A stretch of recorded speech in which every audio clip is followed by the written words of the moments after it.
Outside of the Echo Chamber, the official I Dream of Indie Games podcast is brought to you by you, the gamer. If you'd like to join our mission to support indie visibility, head over to patreon.com/idreamofindiegames and bring a voice to the voiceless ones in gaming.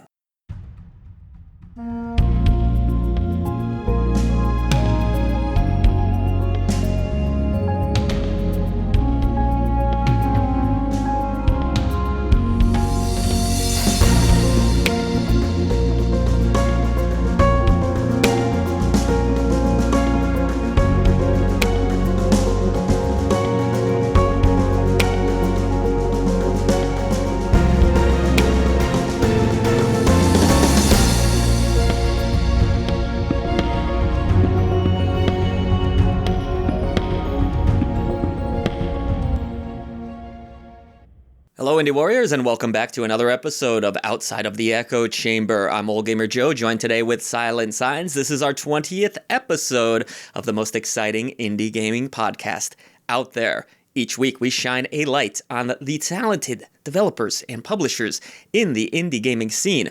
At I Dream of Indie Games, we offer daily reviews, first impressions, top 10 lists, the biggest sales that are going on, so much more. Anything that you can think of that involves indies, we've got it for you here. So a big up thank you to all of you that support independent content. Be sure to head over to patreon.com/idreamofindiegames because you're getting this show 3 days early if you are a Patreon member. But not only that, you're getting Discord access, you're getting early ad-free shows, so much more. Your new indie gaming community can't wait to meet you. Everybody else, thank you for supporting us in any form. You can listen to this show and watch all of our content over on our YouTube channel, I Dream of Indie Games, of course. This podcast can also be listened to on Spotify and YouTube Music. As we do each week, last week was a little different, but most weeks, we dive into the latest indie gaming news, share our recent gameplay adventures, present today's question of the day, and let you know what you can expect the week ahead right here at the channel. This week, does size matter? Are games getting too long? And does the length of a game truly matter at all? We will discuss that towards the end of the show. All right, before that, let's get personal. Exciting week around here for sure, Silent Signs. We are preparing to potentially sell our home. So that means a little bit of fixing up work around here, which is not my strong suit. I am not a repairman. I'm not a Tim the Tool Man, despite the fact that I love the Yeah, so we're going to be doing a lot of painting. We bought new flooring for our kitchen. It is very weird, I have to say, to fix a house that you know you're going to be selling and not living in. It's actually particularly challenging because in my head, I'm a very colorful person, maybe what you would call a maximalist. I like lots of bold patterns and colors and combinations. And when you're looking to fix up a house for somebody else, you're like, okay, what is the most boring, basic house I could think of? And then I'm trying to replicate that, but I feel like a fraud because I don't know what I'm doing. Yeah, no, I don't know anything about interior design, but I know what the realtor told me to do, and I'm going to try to do that to the best of my knowledge. It hurts my soul a little bit to be like, yes, can I have the gray paint, please? It is. It's so drab and boring, but that's what people want when they're looking at a house, apparently. They just want to, make their own vision out of it, make it very basic, very clean, and that is what we are attempting to do. So we recently had quite the time fixing our faucet in the kitchen. That was a headache. It was way more work than I anticipated. Apparently, it's not as simple as just unscrewing a couple things and you're done with it. Or maybe it should be, but if you're not in a house that was built in 1910. Yeah, that was also a problem because we had to go fiddle downstairs in the basement to find the water shut off, and it was a whole deal. Our next house will hopefully not be from 1910. Not that I don't like old things. I don't mind that so much, but it has its drawbacks, for sure. Yeah, pros and cons. I'm surprised, honestly, more things haven't broke in this house throughout the, 7 years we've been here? Yeah, 2019. Jeez. Time certainly does fly these days. So that's our exciting lives, trying to juggle this channel, and then, of course, working on the house, and it's a whole lot going on right now. But we did find time to see Final Destination Bloodlines. Yes, of course. You can't just be surrounded by chaos all the time. You got to have a little fun on the weekend. So we did actually go to the drive-in to watch Final Destination Bloodlines. This is the first in that franchise, I think, in like 15 years or something, Yeah. It is very average compared to, I'd say, the first two, which I think were quite good, if not Yeah, great. those are fun. Those are fun movies. Granted, I haven't seen them in many years. I will also say, though, we saw Final Destination Bloodlines at the drive-in, and then our car battery died, and my life was starting to flash before my eyes. I was like, wait, are we going to Final Destination ourselves right now? Like, trying to jump this car because it was also raining. I'm trying but to we didn't. think, too. How many Final Destinations were there? They weren't very final. The title is kind of a misnomer when you think about it. Yeah, that's what I'm actually looking up right now. I feel like there were 3 or 4. Oh, wow, I was off. There are 6 now, I guess, with Bloodlines. Yeah, so. that makes sense. I kind of remember 5 coming out. There were way more of those than I thought. So in preparation, I had watched the first 2, and I enjoyed those greatly. And then I remember seeing 3 back in the day and thinking, okay, this is fine, but it's all kind of been done again. And I think this was in line with that. It's fine. It's okay. It was nothing special, though. Without any spoilers, though, I did appreciate the end. There was a nod to earlier Final Destinations. Yes, that was probably one of the coolest parts. That I greatly enjoyed. Some okay kills, too, if you're into that kind of thing. Pretty goofy. I found Until Dawn to be a little better than this movie. I liked the Sinners movie that we saw a little more Oh, than and I this. don't think we talked about it, but we also saw Clown in a Cornfield. I was just going to say, yeah, the other movie I would recommend over Final Destination, if you have only one option in the coming weeks, is Clowns in a Cornfield. Yeah, Clowns which, in a Cornfield, sorry. which, Is it Clown or Clowns? I don't really remember. I don't know. It's irrelevant. Actually. It's Clowns in a Cornfield. You get the idea. You'll find it. You'll if you're find looking it. For it. But it's from the Dale and Tucker versus Evil people, yes. I think, Yep. that made that movie. So it was really good. I was surprised. For $1 million budget movie, I mean, $1 million sounds like a lot, but when you're making a movie, that's like nothing. It was very goofy. It was but like really goofy. in the best possible way. Yeah. So I was surprised. I ended up liking that movie much more than the new Final Destination. I didn't have that on the old dartboard this year. No, but I mean, I've learned to expect the unexpected at this point. And then, to close out our exciting weekend, we went to, we tried a new bagel shop, though it's been in, like, the town forever, right? We just never went to it? I mean, the franchise as a whole has been around forever. This was a fairly recent addition to their locations. Their repertoire, if you Yeah. will. And they were terrible. Not like the food was good. No, the food but was fine. The service. I have never been treated so poorly. In food service before. I guess and I generally think we are, not to toot our own horn, but we're not like unpleasant people. I right? mean, depends on the day, but we weren't even being unpleasant. No, but all you did was ask a simple question of whether they had like a dairy alternative milk, which I know sounds like such a douchebag thing to ask, but genuinely, like if you have I have a dairy sensitivity. issues with that, you're just, It is truthfully, I know, yes, it, like Silent Sign said, it sounds like I'm being a little douchey. Yes, exactly. I'm being a little douchey, but I do have to have my oat milk or my almond milk or else I get kind of ill. Regular whole milk just makes me sick, and cream. And so really it's for me, so I don't have to suffer. Yeah, through pretty much. your So yeah, I don't mean to sound like that coffee guy or whatever. I don't snob. Snob, if you will, yeah. But that's just the way I am. I have a very sensitive stomach to dairy these days. So Yeah. I asked that, and she was like, no. We don't have that here. And then another person behind her chimed in and continued Tell them they don't have that. Okay, all right. I just, you know what? I finally said, you know what? I'm just not going to get coffee. And she said, fine. Okay, I'm not getting coffee. On to the next order, I guess. And she was like that to everyone, though. I wasn't exclusive. Yeah, no, everybody there was having a bad time. I don't understand. You know, if you really don't like your job that much, you probably shouldn't be in that field. That's all I'm saying.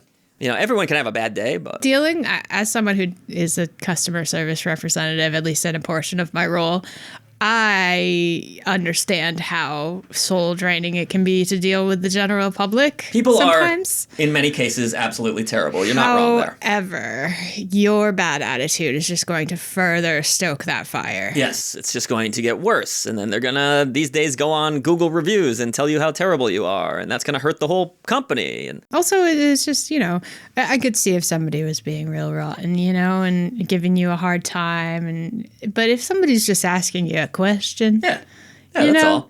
She really didn't seem to like the fact that I got my daughter a smoothie either, which is like a pain in the ass for them to make or something. I don't know. Well, then take it off the menu. Yeah, exactly. I don't know. How are we to know? Potentially a bad day. Yeah. I'm not going to shout out the name of that bagel company for obvious reasons, but not a good experience. Yeah. Not great. Sandwich, though, pretty good. Pretty okay. Now, this is a question for you all out there in the comments below. You can add to our later question. Do you stick around places that have good food but terrible service? Let me know. Well, like Dick's Last Resort? Yeah. Well, you go there for the gimmick, obviously. But I'm talking about a place like, you remember the old Soup Nazi episode of Seinfeld? You didn't watch Seinfeld, I never right? watched Seinfeld. Well, I got to be honest with you. Real quick, the premise of that episode was the guy was a total asshole about people would have to order the soup a very specific way, or he would be like, no soup for you, and you don't get the soup. Yeah, I've heard the line before.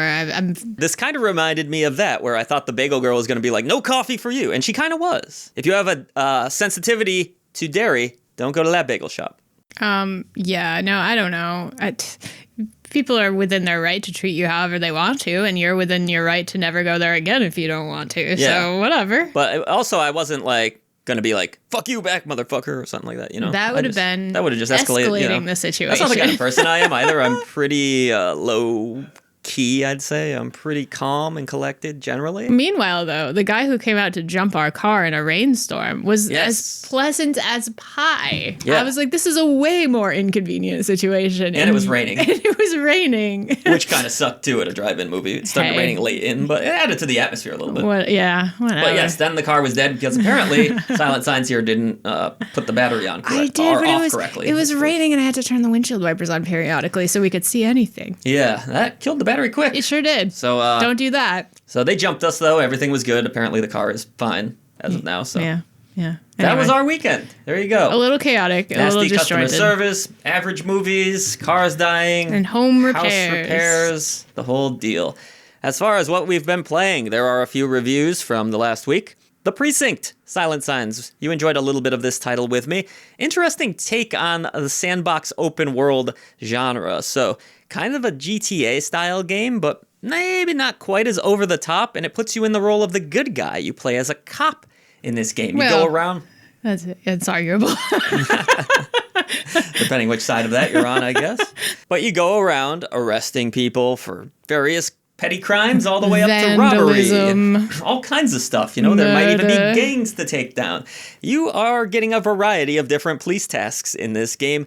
It's pretty impressive, I have to say, for an open world indie. It has its issues, no doubt about it, but you know, this is an ambitious thing for an indie developer to take on, and I thought they pulled it off reasonably well. Yeah, what'd you think of it? It's a little jank. It's definitely a little jank, but you would expect that out of an indie sandbox game, right? Yeah, for sure. It's definitely ambitious, and I think it's for what it is. Like, I have respect for it. You know, like there's definitely some fun to be had. Credit where credit is due.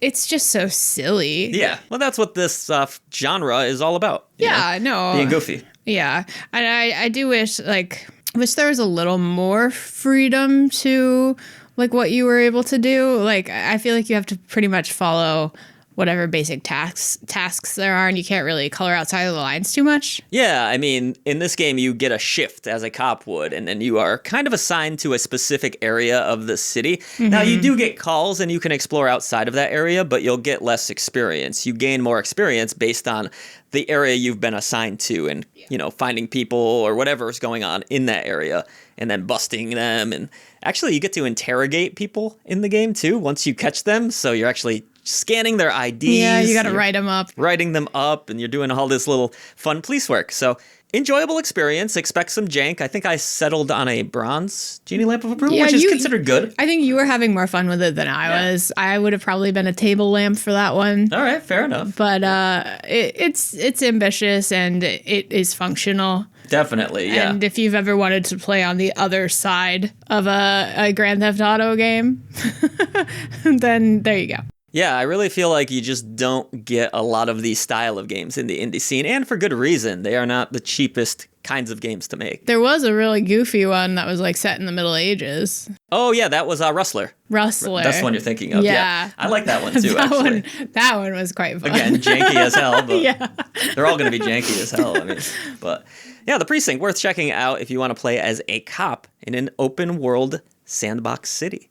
I liked it. I liked it enough to give it a good. It was fine. Yeah. Some people get mad about the bronze Genie Lamp of Approval, as if that's a bad rating. It literally says good. I know. I can't spell it out any clearer, which we'll talk a little bit about how we have cleaned up the review system. Oh, yeah, that's recently, true. Which has been going over very well. You all are enjoying that. But what do I have to do here? Like, it says good under the lamp. That means the game was pretty good. I don't know what else you want. I think that people does everyone want like something to be an essential release? Like I want every game to be great too, but that's just not feasible. I think people sometimes take criticism of something that they enjoy very personally. Yeah, I don't understand this. Why are you taking it personally? I mean, I understand. You didn't make the game.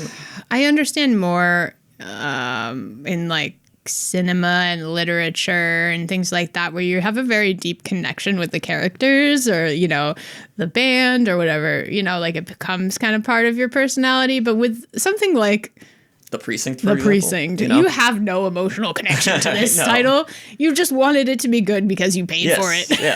In a lot of cases, yeah. Or you just already made up your mind that it is good without even playing it. Yeah, exactly. Right. We do release reviews for games that are not even out in many cases yet. But it is always a little bit funny when people are like, what do you mean? This is the best game I've ever played. How dare you say anything critical about it? So in a lot of cases, people have already started defending something that they haven't even played. Yeah. Which is crazy. That is funny. That is or really people funny. get mad when other people agree with your review and they're like, oh, no, that can't be the case. Oh, you were just saying that because they said it in a review. It's like, no, what if they played it themselves? You don't know. Yeah, someone made a comment a few months back, I think on the channel, and they were like, reviewers are really in a situation where they can't win anymore because if they truthfully give their opinion about the game, everyone's mad at them for doing that.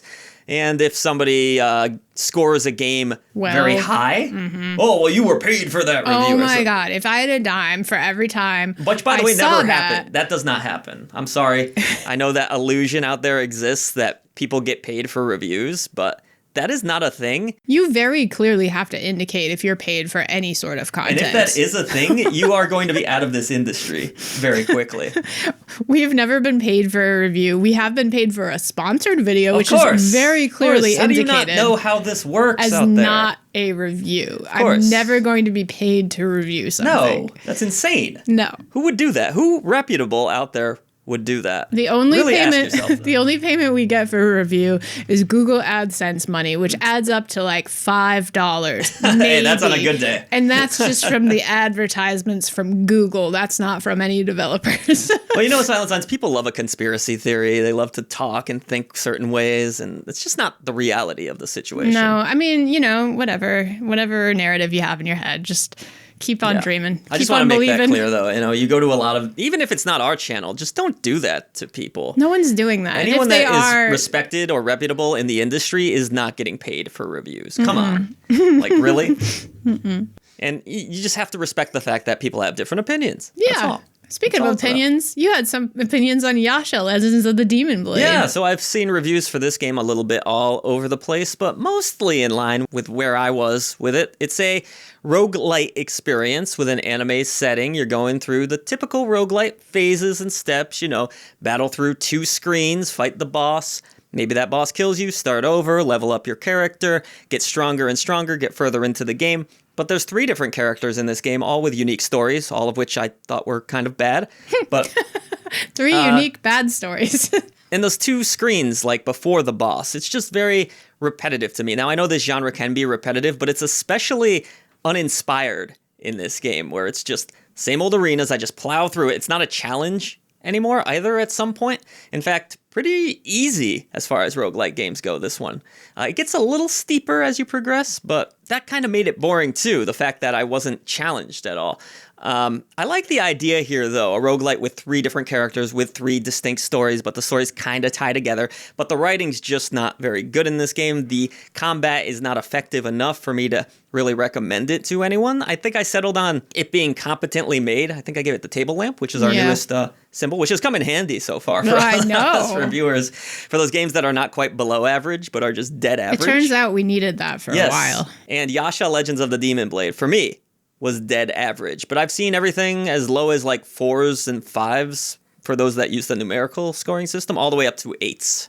So your mileage may vary, but I just found it to be a very generic roguelite experience. But that's the thing about reviews and opinions. Everybody's got their own, right? Yes. Something that you love and cherish is going to be shat upon by someone else. There is some controversy with this game. People are very upset. I don't want to spoil it here. But there is a self-described furry character in this game. Okay. That something not great happens to, apparently, and this has caused a little bit of outrage. Interesting. That's the best way I can say it without spoiling things. Yeah. And some people are angry about this, apparently. Okay. Why are you treating our furries like this? Whoa, hey. So I'm not going to get too much into that, but I just noticed a few comments around that. I was like, oh, that's kind of weird. Very interesting. Other things I haven't played yet, but I'll be starting on soon. We do have, and I will disclose it, a sponsorship deal. Metaball coming up. Probably be out. It's a rare Saturday video. Oh. So if you're listening to this on Thursday in public feeds, just a couple days away, this is a game that's been around for a while. It's sort of a arena basketball style sports game online, free to play, I believe. Every time I've seen this name, I've wondered if it was like a Facebook related thing. Oh, I it's can meta, see that too. But Yeah. it's not. I keep wanting to say meatball. Yeah. But it's no, actually you did Metaball. actually text me about this the other day and you said, "Are you ready for that meatball game?" And I was like, "What game is that?" Because yes. So apparently Absolutely. the story with this game is like kind of like a Rocket League deal, but basketball instead, or like what did Sure. we play recently at PAX, the soccer version? Football League Heroes. Thank you for remembering that title. I can never remember it. This is a basketball arena game. It's been out for a while, and my understanding is it had a pretty rough launch. A lot of fans weren't liking some of its features, but they've been continually working and updating the game. So now, a couple patches later, or quite a few patches later, I guess they just did a big release, and they reached out to us saying, hey, could you showcase our game? We think it's a lot greater now. It's starting to get positive reviews on Steam, gain a little momentum. I'm like, hey, who doesn't like a comeback story? We'll do a damn video for you. Sure. Why not? So Here we are. I'm going to try a little Metaball out this week. You want to hop online with me, Silent Sons, and maybe shoot some hoops? Sure. I do have my hands full already of Yes, some you are playing. swords and such, but You have a big sword. I do have a big sword. I swing a big sword. You carry many burdens, right? I do. I do. That's just a little hint at what she's working at. We won't spoil it here. Nope. But she can't talk about anything she's playing. Top secret. Because she's under embargo. Sorry, lame. And that was kind of it. You can check out both reviews. The Precinct, it got the bronze genie lamp of approval, and Yasha got the table lamp. Womp womp. Also, we'll talk about that real quick now, Silent Sign, some of the changes to the review system. So we did get some feedback that people found the explanations towards the ends of our videos to be a little long-winded, which, They I were. That's agree. fair. But the idea behind that was people were not really getting it. So I felt like an explanation did actually help a lot of people understand our review system a little better. Now we've made it very, very clear, but quicker as well. So we have our little image pop up. It clearly shows you with our 6 scores now what they all are and what they represent, and bam, they get that score. It's spelled out for you. We got our cute little symbol. Like we said, the table lamp's the newest one, but we got new art for all of our symbols. Yes. From our awesome, shout out to Dan, our awesome artist, pixel artist, amazing. He's done all of our lovely little portrait art as Yep. well, including the newest. Yes, we're going to talk about number. that too. But I find the new review system very easy to understand, Silent Signs, very snappy, very quick. I love it so far. And that's not just because I was a part of it. Actually, really, you and the community out there in the Discord helped create it. Yeah. What do you Hell, think so far? Are you finding it more efficient and smooth? Even our daughter helped create the little emojis. Yes. So that was kind of the idea with this review system. I was very inspired by the old GamePro system. I don't know if you read GamePro magazine back in the day. No, Silent I Signs. only had a PlayStation magazine subscription. Sorry. Yeah, it was obviously a nerdy gaming magazine, but their course. scoring system involved faces, and they would have a face showing each emotion. So if the game got like a 1.0 in one area, the face would be sad or something like that. And I always really liked that idea. So I've kind of paid tribute to that with our different genie faces at the end of each review too. So say you get the table lamp, you'll have like a kind of a shruggy face, right? Like it's in fun, between. You get the dreaded Indy Krampus, who looks insane now. Oh my by the way. God, that thing is crazy looking. Which is the worst score you can get here at I Dream of Indie Games. It's a huge level up from the insane sketch that I made on Christmas like 5 years ago. Yes. Which I was fun. I'm kind of sad to retire that Krampus. Maybe he we'll lives keep him on- as a legacy shirt. He lives on forever in our Discord Yes. as So an emote. if you get that dreaded Indy Krampus, for example, you'll have a frowny face. And so I think it's cute. I think it's very easy to understand now. We don't have to mess around with all these numerical numbers that are confusing. 7.5, 8.5. That gets people all upset too. Nice and clean and simple and efficient. Our reviewers like it. Our staff likes it. Everybody seems to enjoy it so far. So The great. art is fun. The art's fun. It's good. Good personality. Good stuff. I like it. Let's get into some indie game news. I feel like we've been Hey. talking for a while here, Miss Silent Signs. But that's okay. That is the That's what a name of podcast the is game. for, Yeah. We have a new member of our staff. And she comes with Yay. pedigree. She is actually from a well-established channel that just recently shut down, unfortunately, known as Triple Jump Games. Her name is Ashton, and she has signed on with the IDOI Dream Team. We have an introduction video up on the channel where she kind of goes over her history, some of the games she likes, why she's excited to join us here at I Dream of Indie Games, why she chose this, which I'm sure she had many options out there, why she chose to be here, why we're so excited to have her. Great little intro there. Silent Signs, have you enjoyed working with Ashton so far? I am so thrilled to be working with everyone on the crew right now. Ashton is a perfect addition. Not only is Ashton a cat owner, Yes. But Ashton enjoys cozy games, which is fantastic because we have a perfect balance of people who enjoy all different types of games. Now it's like the last puzzle piece, you know? Yeah, so I'll play a lot of like, the 2D action platformers, the run and gun shooters. Silent Signs likes a little bit of everything. I like a little bit of the rhythm games. Every games. once in a while, an old-timey medieval romp.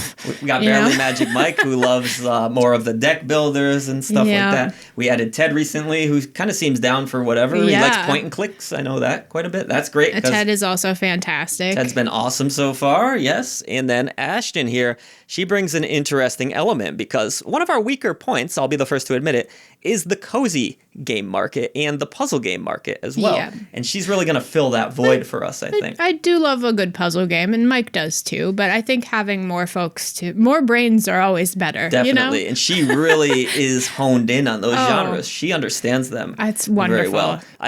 She actually just completed her first review for us. That'll be up actually probably by the time you're listening to this. Depending on. If you're a Patreon member, no. Yeah, I'm sorry. Everybody else will be enjoying her first review. She was phenomenal, I have to say. I have dealt with a lot of narrations over the years, and, it takes people a while to get their footing usually, but she is a pro's pro, for sure. She knows what she's doing. She has experience. That was something we were shooting for this time, Silent Signs, when staffing up. We wanted to get people that were, used to doing reviews and working in the industry a bit more. And also just people with their own voice, and, yes. It's great. It's great to hear. Great. And you're not the only girl anymore, which is probably exciting too, right? Wonderful. Yeah. So Ashton, thank you very much for joining. We're excited to have you here at I Dream of Indie Games, and quite the reception she got on the video, didn't she? Yes. Seems like she had a lot of followers over there that were really sad about Triple Jump closing down, as they should be. Glad she's found a place with us, and her streaming career, too. Seems very popular over at twitch.tv/scrambledashto. I guess she couldn't get the N for some reason. If you want to let the cat in, too, he seems to be desperate to get into our recording room. Nope. I don't know why the dog's trying to come in. But regardless, yes, Ashton, exciting times. New member of I Dream of Indie Games. All right, another news story here. This one comes from Polygon, who was just completely restructured. I'm surprised to see a news article from them, but apparently they're still kind of hanging around for the time being. Thomas Mahler from Moon Studios of Ori and the Blind Forest fame made some very odd comments recently. Odd, Signs. Yes. And I quote, "It's entirely possible that we won't be around in a couple of months to do anything anymore simply because we got review bombed, which leads to people not buying the game." He's talking, of course, about No Rest for the Wicked, their most recent release that's been in early access for some time. I did play it, Silent Signs, when it first came into early access. It was in very, very, very rough shape.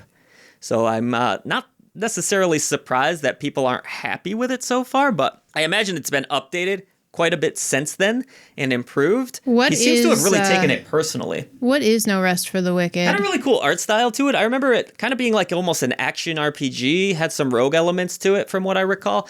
I wasn't able to get super far into it because it was in such a terrible state at the time. However, and I quote again, Mahler has now shifted gears from that statement, stating that Moon Studios was doing just fine. In a post on X, Mahler backtracked and clarified his comments. "I have no issue telling active players who love Wicked that they should go ahead and leave a positive review on Steam. After all, it's allowed on Steam to buy a game, leave a negative review that doesn't even talk about the game at all, and then instantly refund it. And that negative review still counts." So a little bit of backpedaling here from Mr. Thomas Mahler.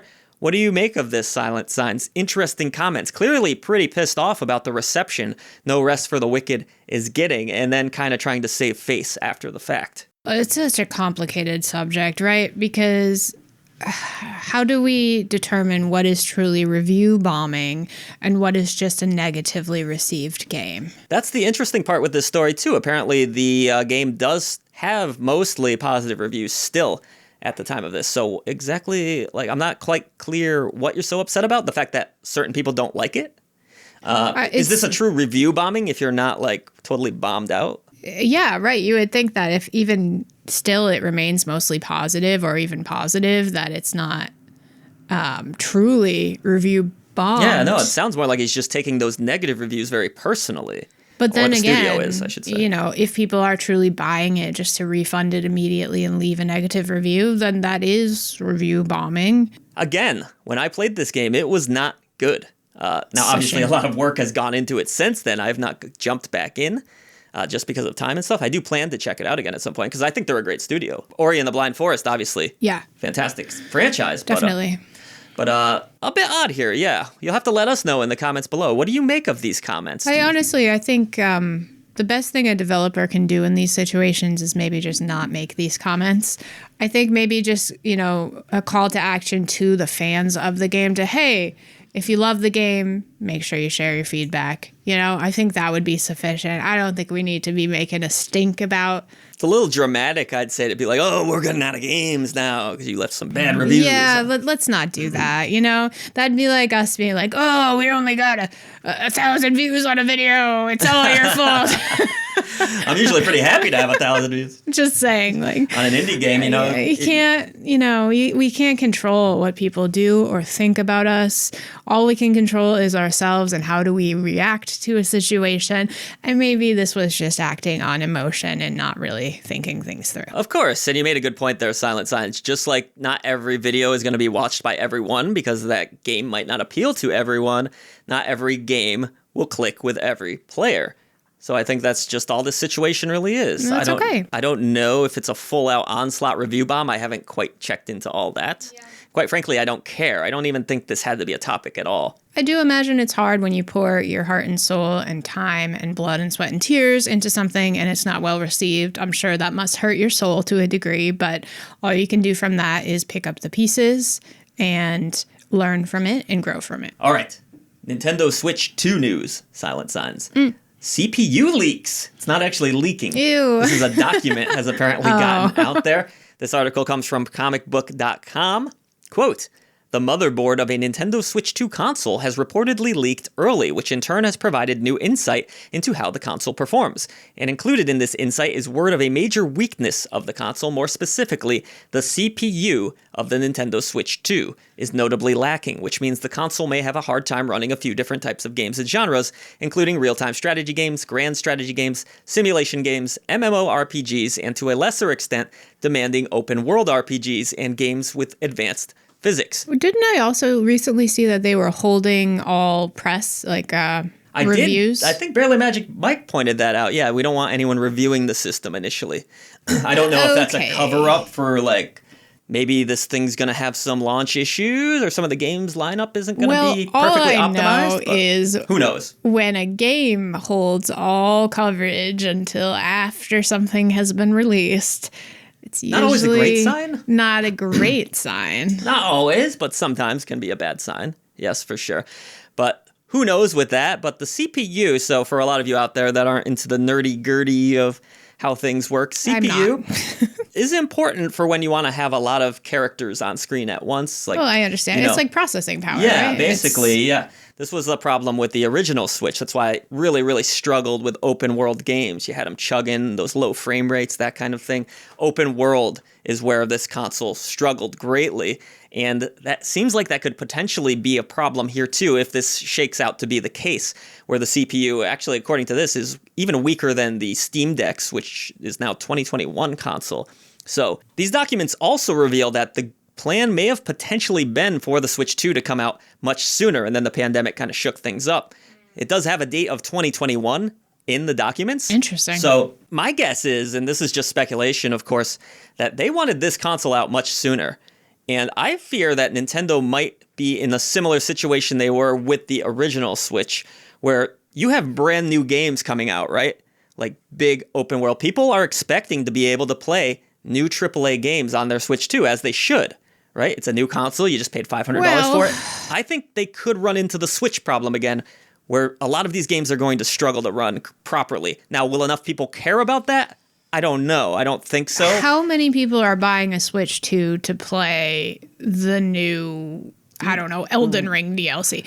I don't know. I still think this is a console for Nintendo games, Right. Mostly. Exactly. And those are going to run fine, I think. I think when you want those giant, expansive, immersive experiences in your games, you're not turning to the Nintendo, and that's fine. I think some people are, not a lot. You do generally go to more powerful hardware to play the latest and greatest. Right. But you do have a lot of people now that are simply just on handhelds, and they want to play those new games still in a handheld form.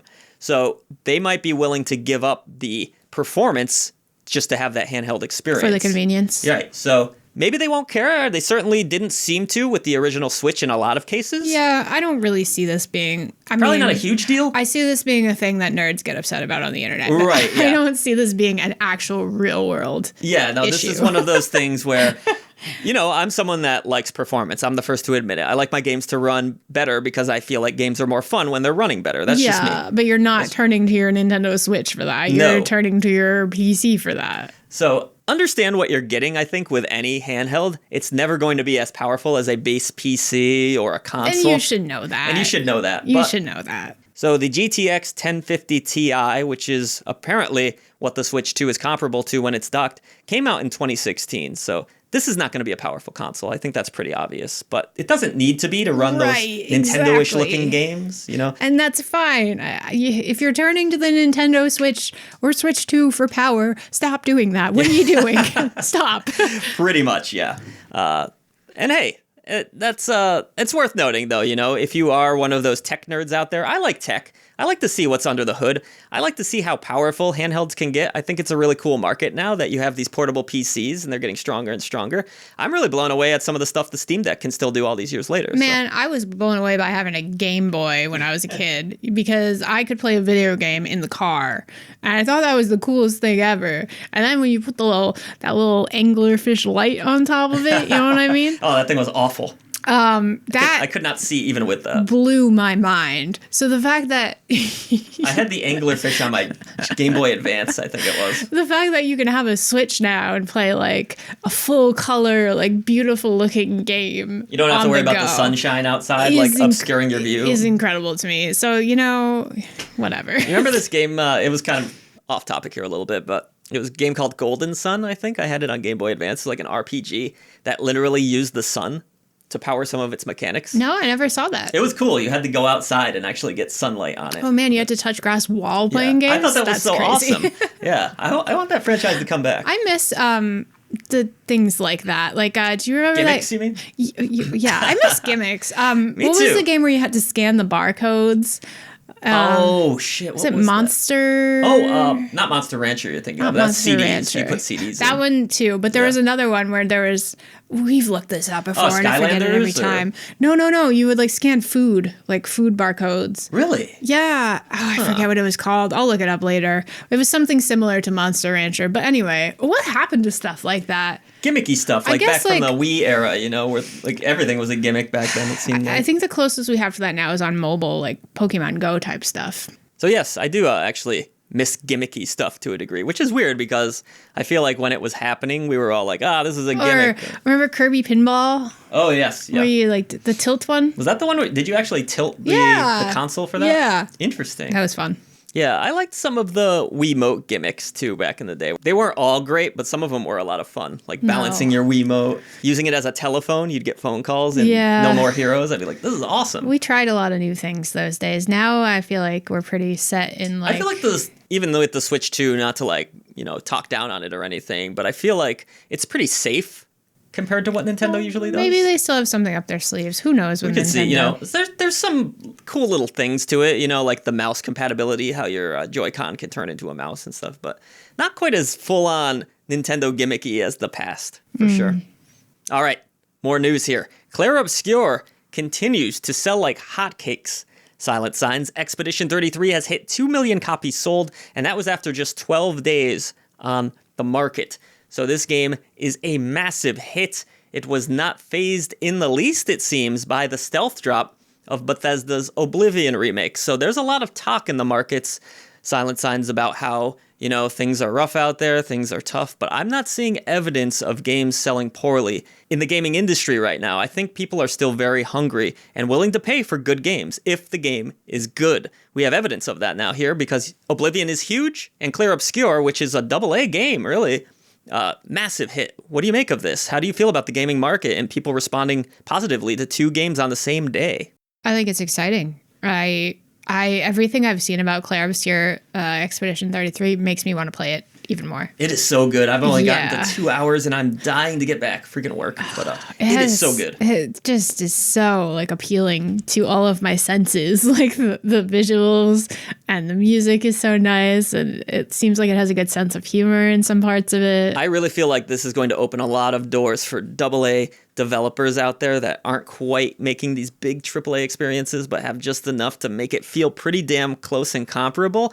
And the cool thing about this game is, I think it was like 30 people, not a huge team, but they were able to cut a lot of the AAA stuff that we don't like out of this. So the microtransactions, all the stuff that's forced in by corporations, they can be clear of that, and they're being rewarded for that. And I think that's very positive for the gaming market. Take note, bigwigs. People don't want that shit. People just want good games. People just want good quality video games. And finished games at that. Yeah, that's even better. So this is great news. I'm very happy for each and every person involved over there.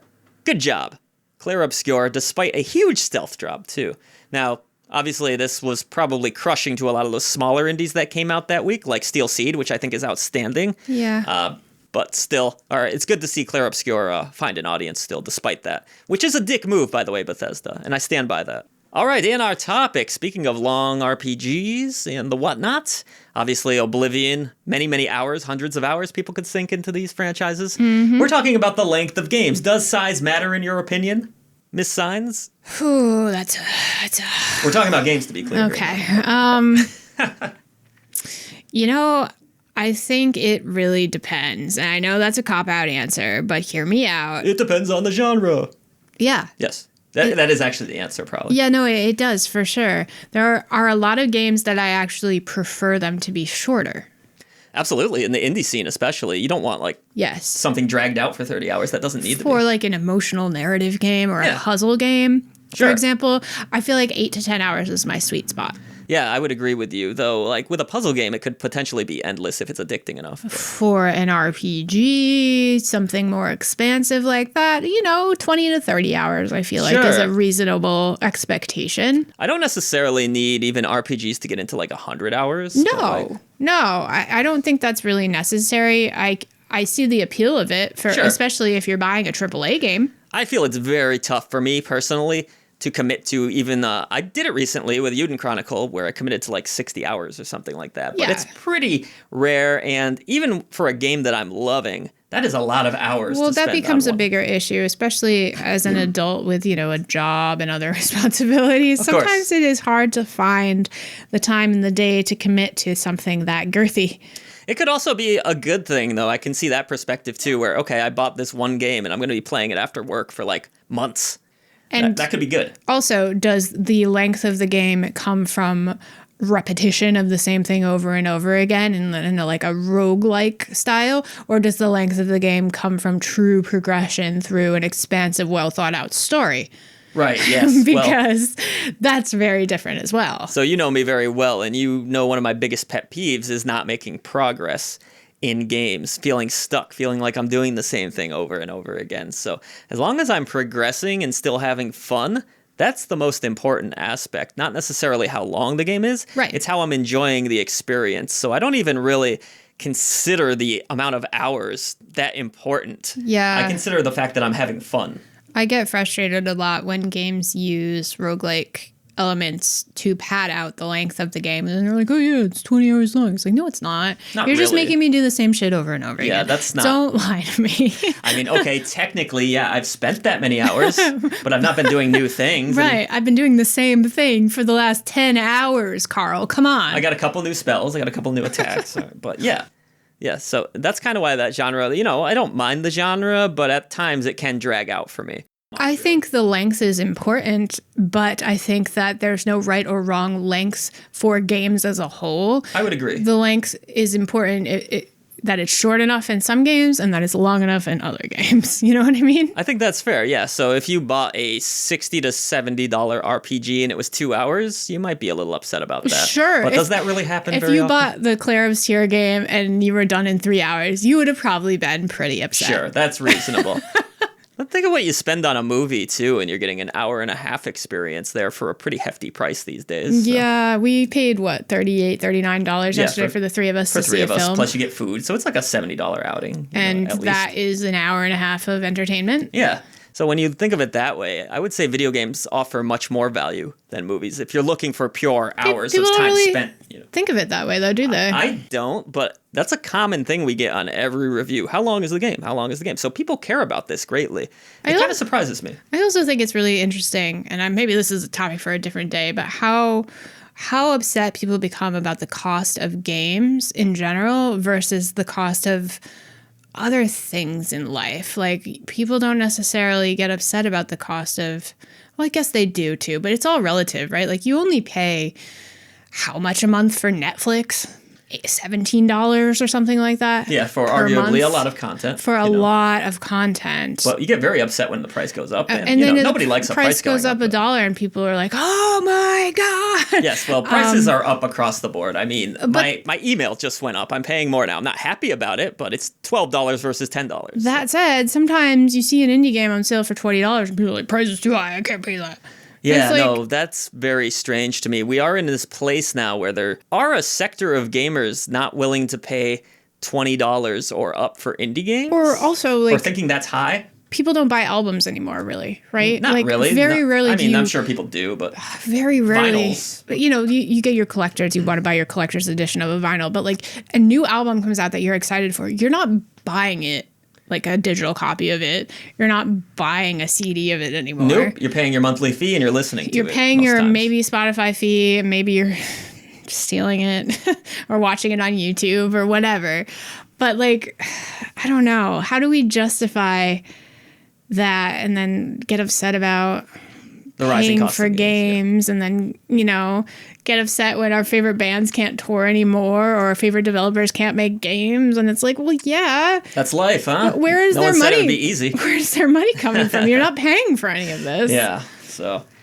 Yeah, it's there's a little bit of a sense of entitlement out there sometimes. You're not wrong, Silent Signs. But overall, does the length of games truly matter? Not so much to me, but it will depend on the person. You'll have to let us know in the comments. You need the right below. length for the right game. That's right. I find a nice sixer or sevener to be a good length. Myself, I said 6 to 10 hours. What are we talking about the same thing? Absolutely. We're talking about that. Hey, everybody, the channel. We have content coming your way. A lot of it. Reviews. Upcoming indies. That's live now for just about everyone, I think. Yes, live for everyone. 18 brand new indie releases this week alone. Woo! Very important to watch those videos each week, folks. If you want to keep up on all the hot indies, there's a lot of great ones. There are a lot. Reviews are out there for some of them, maybe right now, depending where you're listening. We have more and more coverage headed your way. We've got Ashton on the team. Exciting times here at I Dream of Indie Games. See you all next week for more podcasting. Any last words, Silent Signs, before I do a goofy noise? I gotta go paint my kitchen and swing a sword. All right, here we go. I'm going to do a Ric Flair this week. The Nature Boy! Woo!